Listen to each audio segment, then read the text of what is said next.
Welcome to 9 Bob Note with Paul Isles-Rush and Ken Moss.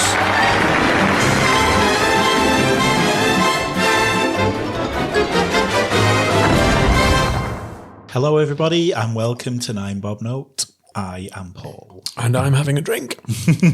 Oh yes, my name's Ken. Hello there. Hi Ken. You are in charge once again, so I'll hand over to you. Safe spaces. Ooh. Boom. Yes. It's been a small topic of conversation in the wider world over the past few years. And it's sort of on the back of what we've said on a few podcasts about this is our space where the gays are concerned. And it was primarily about that I wanted to talk. It wasn't the whole wider trans issue that goes on. That's a big melting pot of, whoa, dare we go into that territory? So I am going to start off about, do the gays need their own safe spaces? It's something that's been triggered as a result of a conversation that I had with somebody to do with gay pubs. But in terms of the wider world, do you think, or do you feel as a gay man in 2023 that there's the definite need for safe spaces for, say, gay men, gay women? Specifically gay men and women. Do you feel that there's a sort of threat from the world that you need that now? There is, and also there is in certain places. So it really depends on where you are in the world, but also in a big city, for example, you'd probably be okay being gay in most places.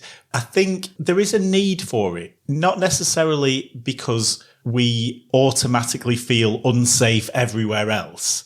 So if I go into a Wetherspoons in Manchester city centre, do I automatically feel unsafe? No. Would I hold Stuart's hand? Probably not. Probably wouldn't hold his hand in a gay bar either. I was going to say, it's not really your thing, is it? No, but that's the kind of thing we've just never felt the need to do. But I did appreciate it when I was a gayling.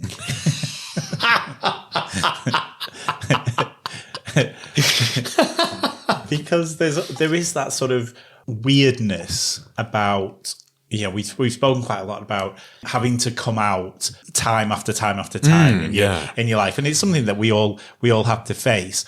But sort of not having to do that. I think I've told the story before about we were once out, and it was back when I was single. Just to keep the divorce lawyers at bay. It was when I was single and remotely attractive to be. You mean when you were thin? Yeah. When I was thin and I had hair. Yeah. And I was out with some people in a pub in Preston, not a gay pub, and we ended up talking to a group of lads. And I was talking to this very attractive guy, and I didn't know if he was gay or not. But then it sort of worked its way round. So one of my friends told one of his friends that I was gay. And so his friend came over to almost like to warn me off. And I was like, well, first of all, I wasn't going to attack him. I would have, if I was going to make a move or, like get his phone number or something, I would have asked him first if he was gay. And also, if he was gay, it doesn't automatically mean that he's going to reciprocate your thing. Yeah, exactly. Yeah. My ego wasn't quite at that level. Don't all gays just shag each other automatically? That's how it works, isn't it? Indiscriminately. Yes, absolutely. But yeah, if we'd have been in a gay bar, then that sort of awkwardness of that would have been taken out, because I could have decided, look, here's my phone number, do with it what you want. Whereas if you're not in that, then there's still this could explode very badly. Yeah. Yes. But fortunately, there's not that many people around nowadays who would take offence. I think the world has moved on a long Yeah. way in our lifetime. Certainly in terms of our drinking career. Pubs have evolved a long way in 20 odd years. Yes. And I think on that scale, for the better. Because I have had it, for some bizarre bloody reason, I've had it many times where gay men have tried it on with me and they've been quietly and gently rebuffed. It's never bothered me. I've always been actually quite flattered by it because it's a level of attention I've certainly never had from women, despite wanting it. But I can see that going horrifically wrong if they'd tried it on with other people that I'd known. It would have been a definite tonal shift towards the almost aggressive. And now I think that has gone. I think now most people of all ages would brush that off now because the world has moved on. So it was just whether or not, as a gay man, God, I just can't use that term without being catapulted back to college. I know exactly. Yes, little in-joke there, boys and girls, sorry. Because, dancing around the obvious issue, which I really don't want to get into for the podcast because it's just too broad and too deep and just likely to, there's no correct answer to that. It's more a question of shifting the emphasis now towards how people feel. Now, take the right and wrong out of it, or what is perceived to be the correct attitude. In terms of how people feel, if they're uncomfortable with something in their space, how on earth do we tackle this? Because, like I say, there's been a tonal shift in pub culture and how that, if a gay man or a lesbian woman, as opposed to a lesbian men out there. Sorry, guys. Oh, God. Lesbianism's just a minefield, isn't it? It's a bigger minefield than the gay one.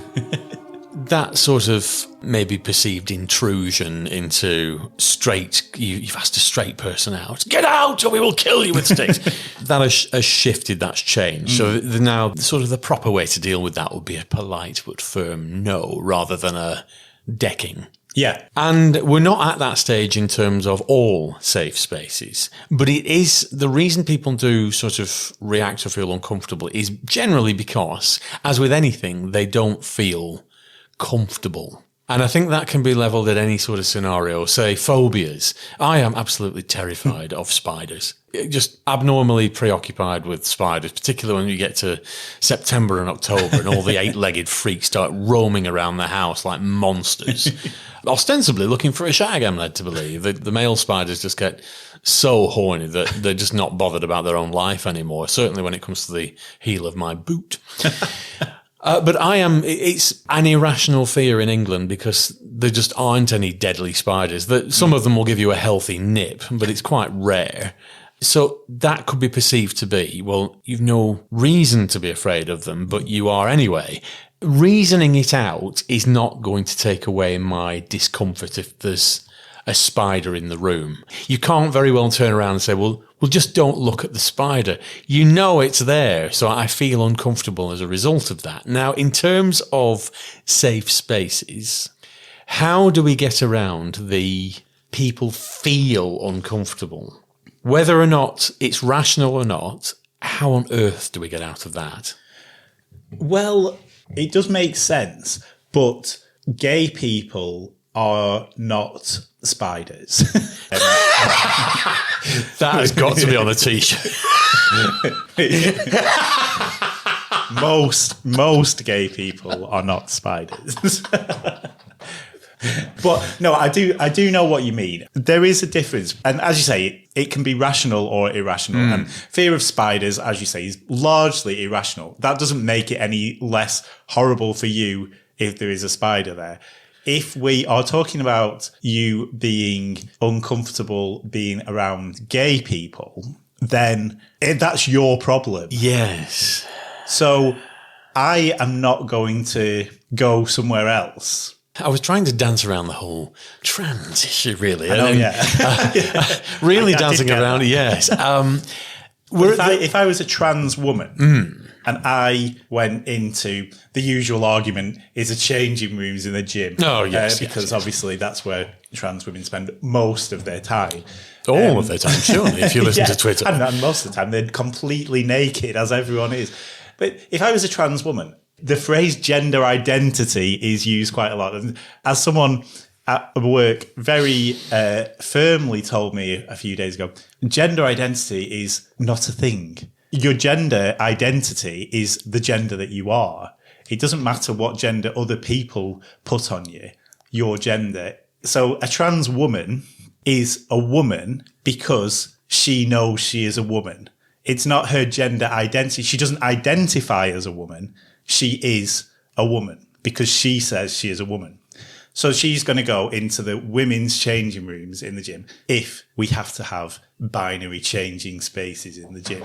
If there's somebody in there, another woman, a cisgender woman, who feels uncomfortable. First of all, how do they even know that the other people in the changing rooms are transgender?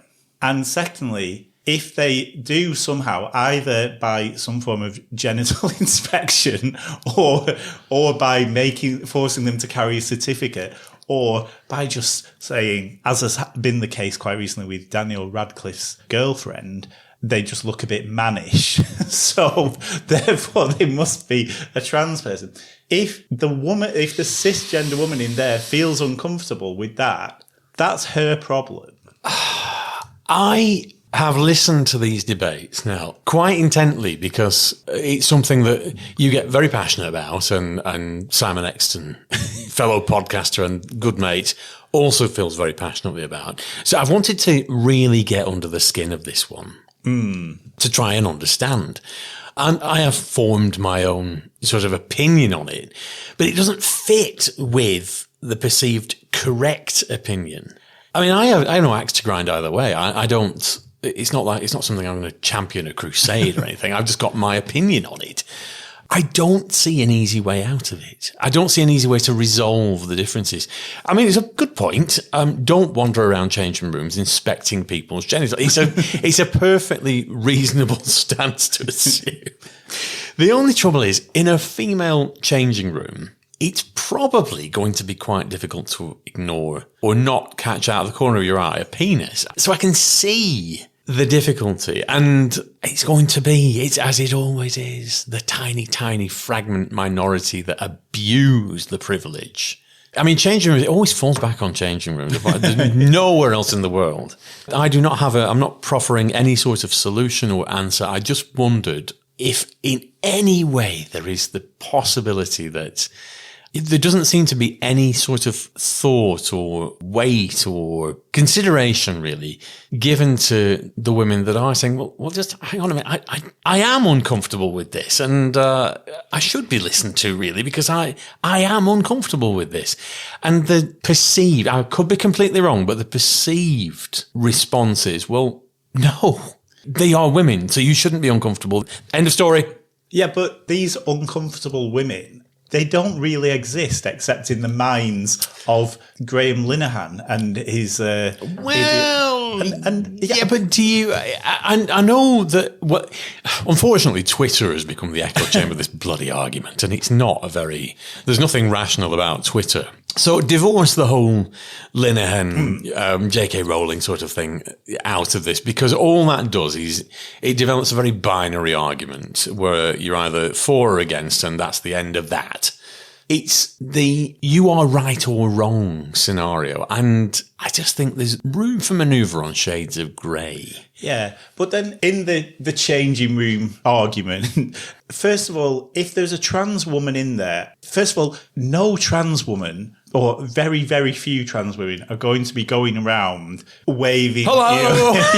Because they spent their whole lives feeling like they're in the wrong body. Most of them are completely almost ashamed of their own body. They're not going to be flaunting it. If they go into the women's changing rooms, they're going to be either in a cubicle or they're going to be in a corner, hiding away. And if anyone else comes into the changing rooms, they're going to make sure that they're covered up. They're not there. And if there was someone who came in and who was genuinely uncomfortable, and this is the situation where we're saying someone who's gone to the gym and is just all the way they're driving to the gym going, oh my god, what if there's a trans woman in the changing rooms at the same time as me, and what if she's naked, and what if she's got a penis, and what if I see it, and yes, I mean, I imagine there probably are people like that, few and far between.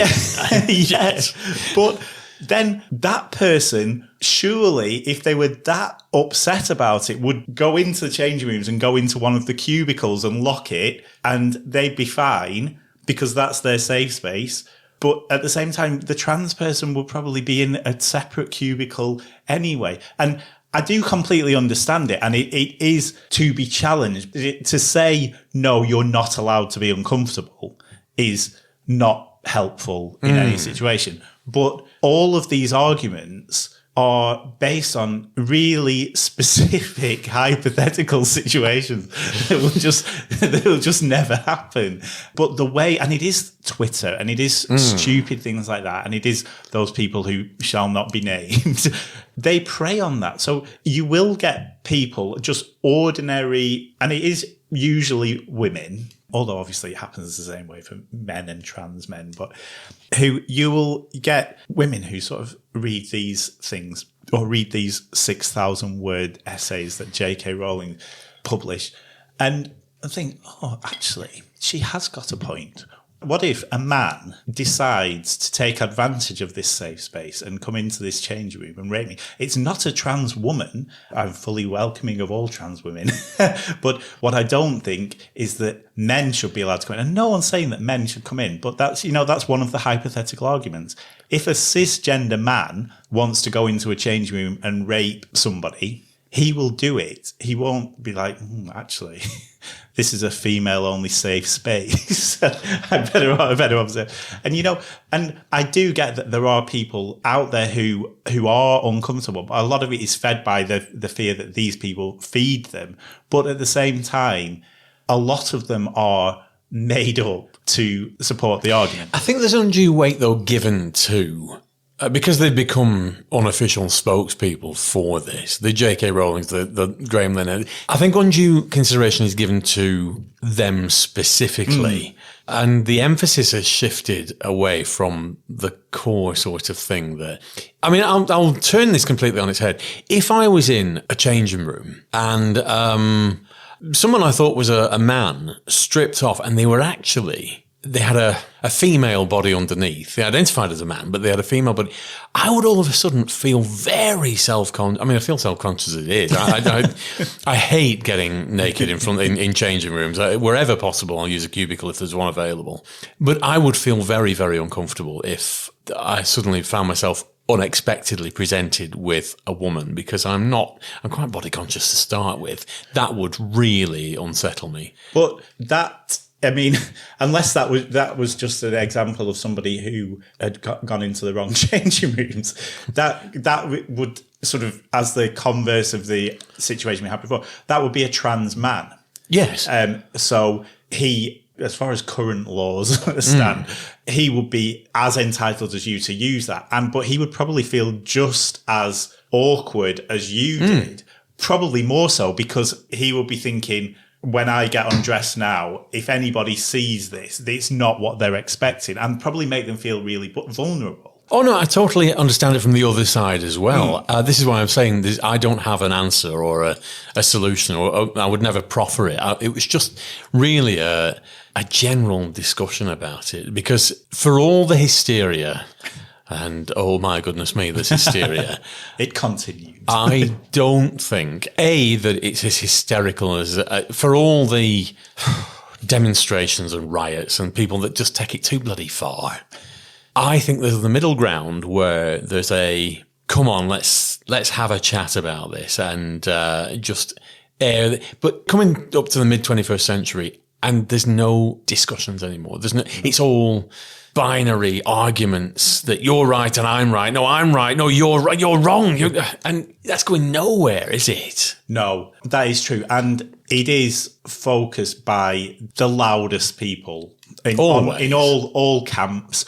And we've come up with these hypothetical situations. If in the original situation, if those two women in the changing rooms were perfectly reasonable people, like they probably are, then, as I say, they would likely either just go into separate cubicles, or, one of them might say, oh, you look a little bit uncomfortable, or even without acknowledging it, maybe just sort of turn around. And they would behave perfectly normally. It's just the fact that these arguments are used to fuel the fire. Now, the obvious, or sorry, not the obvious situation, but the situation that's put forward is, well, let's have, again, sticking to changing rooms, let's have separate changing rooms for trans people. But then they're then segregated again. But I don't know. I mean, there's no simple solution, No. and I'm not expecting, a 20-minute podcast to solve the problem.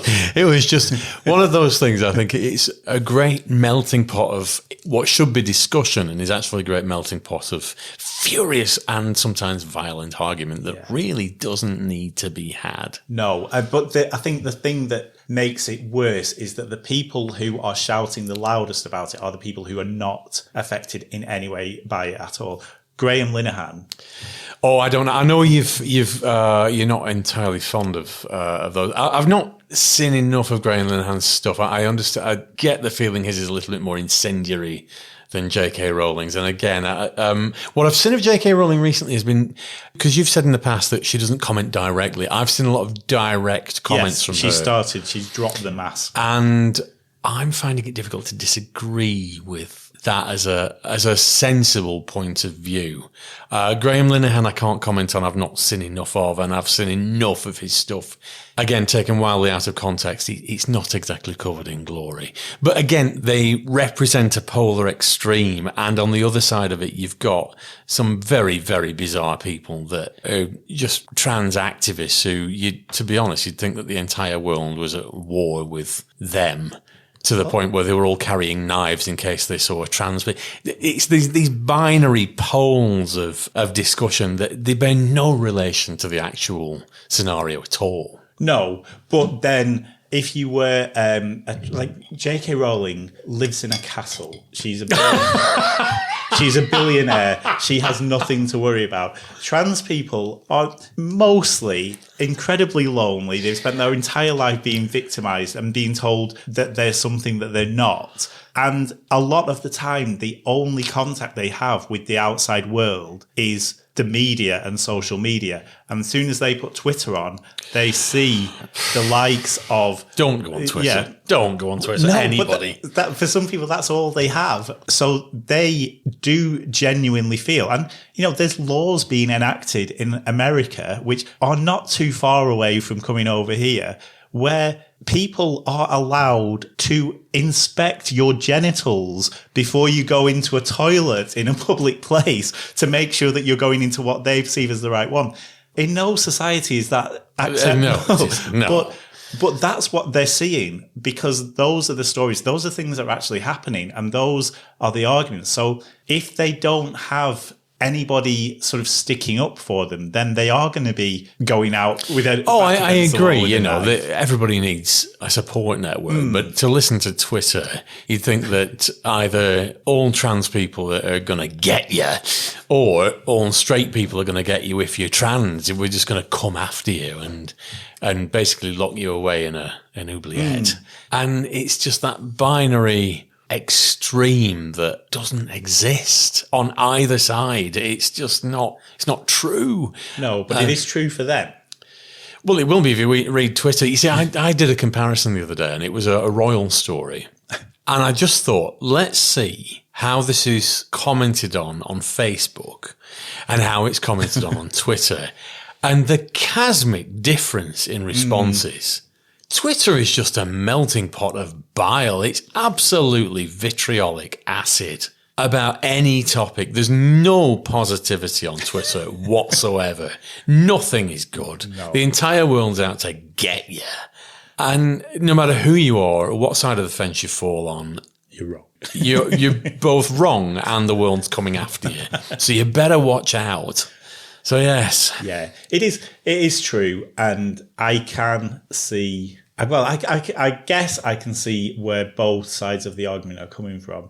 I would not want anyone to feel that they were going into what they perceived as a safe space and feeling that they weren't safe for whatever reason. But it may be that for that woman in the change room who feels uncomfortable because the other woman in the change room might have a penis, maybe... I'm not saying she shouldn't feel uncomfortable and she has no right to do that, but maybe if we were a little bit more understanding, and she, instead of thinking, "Oh my God, that woman over there might have a penis," I'm sure I can see a bulge in the towel. Like, "Oh my God, what am I going to do?" Just maybe think, which again, as we've both said, well, what she probably would think is, first of all, I shouldn't be staring at that woman. That would be quite insulting. But maybe they feel as uncomfortable as I do, so maybe we should just not look at each other. See, that would be a better. Yes. And if we remove Twitter, then maybe we get a little bit closer to 4chan. Oh my God, no. Sorry. But the bottom line from all this is that gay people are not spiders. Exactly. And I think that's we can learn a lot from that. I'm glad we found something out. It's time to decide whether or not we need safe spaces. It's a real difficult one for me. I can't answer it.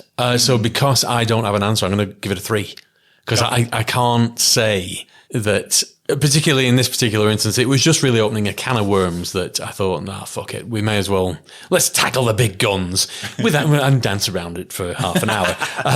But because I don't have an answer, I'm going to give it a 3. Excellent. I think, yes, certain people do need safe spaces, but it's who they think they need to be safe from that I think is the concern. So again, it could go either way. I'll go with a 3. Well, I'm going to round us off with Screening Queens. Ooh.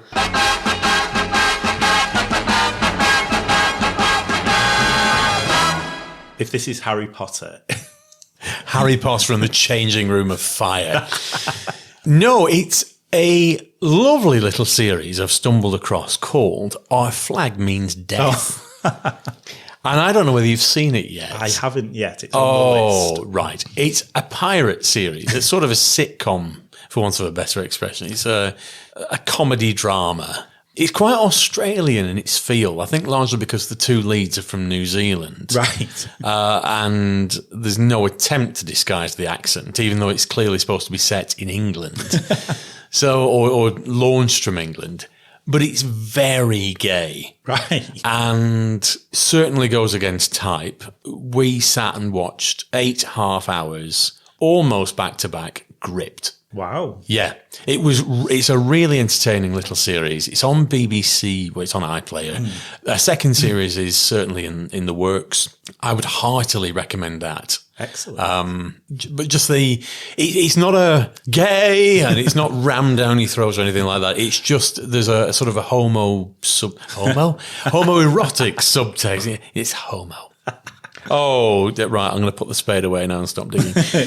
Yes, so there's a definite subtext to it. I can't believe it's not got wide attraction because it should be something that the gay community in particular has picked up on and thought, this is really positive. The whole thing about it is just upbeat and uplifting, and it's not in any way preachy. It's just there. That's why we don't like it. If we have nothing to moan about. Oh. But yeah, it's definitely on the list, so I'm looking forward to seeing it. Splendid. Hooray. Well, we'll call that off before either side come after us with flaming torches. We'll draw a line under it for the time being. But yeah, we'll be back very soon with more listening pleasure for you. Ta-ta.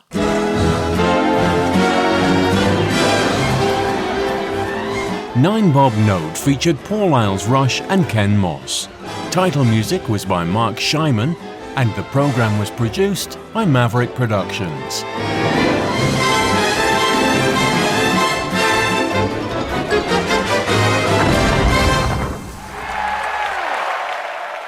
For more information, please visit maverickproductionsuk.blogspot.com or find us on social media.